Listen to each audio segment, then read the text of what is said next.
We start in New York, where President Yoon Suk Yeol will wrap up his visit in a few hours after 5 days packed with summits to drum up support for Busan's bid to host the World Expo in 2030. During these meetings, he also looked at each country he met to see how he can enhance cooperation, especially when it comes to the economy. For more, we connect to our Kim Do-yeon, who is traveling with the president. Do-yeon, so exactly how many countries did President Yoon meet?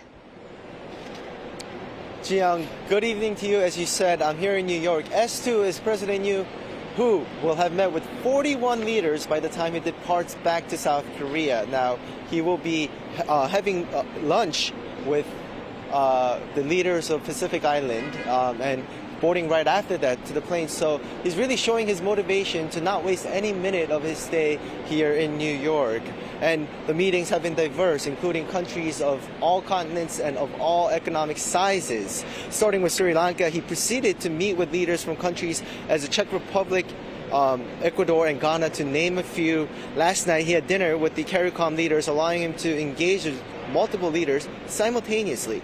President Yoon conveyed that the Busan Expo emphasizes solidarity over competition, differing from events like the World Cup or the Olympics, both events that Korea has already hosted.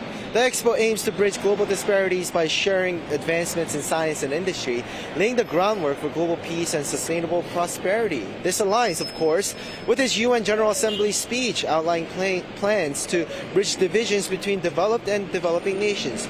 No promises are made, of course, by these countries about their vote at the BIE in November, but take a listen to what the top office had to say a couple days ago.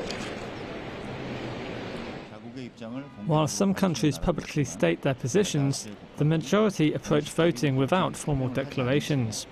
Therefore, engaging in face-to-face bilateral meetings to openly exchange opinions and mutually understand intentions while deriving cooperative solutions is a highly effective approach. Now, Do-yeon, while President Yoon is asking for support for Busan, he does have to go into these meetings understanding the bilateral relations with the other nation. In fact, he doesn't just talk about the Busan Expo, he uses it on occasion to enhance bilateral cooperation. You're exactly right, Jiyoung. These meetings are, of course, not hours long because of the number of meetings that he has every day. But he does go in, like you said, with a complete understanding of bilateral relations because he wants to enhance cooperation with each of the countries going forward, especially in the economy. Take a listen to what the top office had to say about this.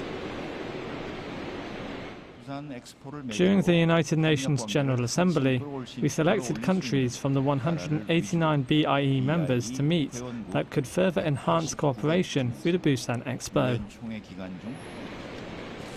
For example, with Ecuador on Thursday, he and his counterpart Guillermo Lasso acknowledged the significance of more than 60 years of formal diplomatic ties. The two countries are also in negotiations for a strategic economic cooperation agreement, and President Yoon shared that he was happy that an agreement between the two will be on the way soon. There are also 9 countries President Yoon met during this trip that South Korea has never had a summit with. This includes North Macedonia and Nepal. So all in all, this trip hopefully boosted Busan's World Expo bid, but really enlarged South Korea's presence around the world.